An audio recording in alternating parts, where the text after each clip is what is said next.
Il-fatti huma li l-akkużi fil-konfront tal-Europarlamentari Nazzjonalista David Casa li juża fondi Ewropej b'mod ħażin u għamel użu eċċessiv mid-droga għadhom hemm u qegħdin jiġu investigati mill-Olaf u l-Avukat Ġenerali.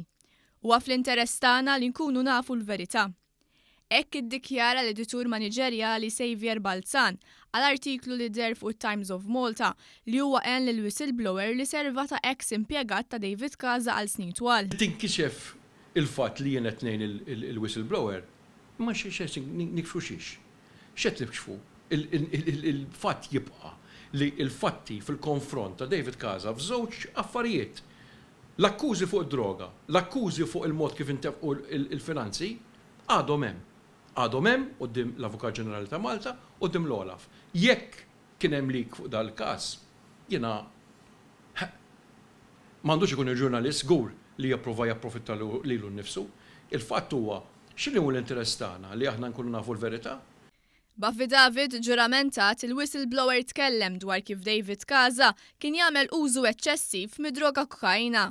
Imbatta dettalji dwar kif Casa allegatament kien iżid bil-kbir is-salarju tiegħu biex imbagħad parti minna ma joħodix il-ħaddiem, iżda tmur għal użu ieħor.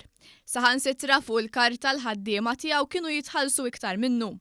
Każijiet li waslu sabiex l-Aġenzija ta' kontra l-Frodi tal-Unjoni Ewropea, l-Olaf, tibda investigazzjoni preliminari fuq David Casa.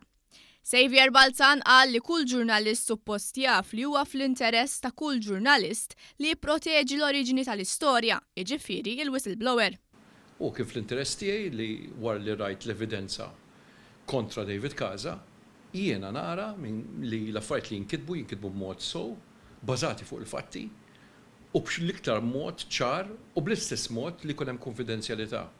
Aktar minn hekk Xavier Balzan innota l-ipokresija tat-Times of Malta li f'ċerti każijiet ġurnalisti kienu jaġixxu differenti u saħansitra kienu jitkellmu dwar l-importanza li jipproteġu l-whistleblower. Jiena ħaġa waħda biss nistaqsi, immaġina kieku Xavier Balzan baċċi nota lil Jacob Borch fuq Efimova li aħna konna nattakkaw lil Efimova. Ħol xarek u ġib iż-żejt. Li daw jiftaħru b'ġurnaliżmu, freedom of the press, respect for the whistleblower. Mbagħad ma jitilfux l-ebda ċans li jkissru u jippruva jfarku u jiddistruġġu dawn in-nies li kieku ma jkunx għalihom f'ebda parti mill-istorja tal-ġurnaliżmu f'ebda pajjiż ma jkollna l-verità ma nkunu nafu x'inhi l-verità. Quddiem dawn l-istejjer żvelati u fid-dawl li David Casa issa qiegħed taħt investigazzjoni mill-Olaf, il-Kap Nazzjonalista Adrian Delija qiegħed jiqpa' b'fommu midbuq.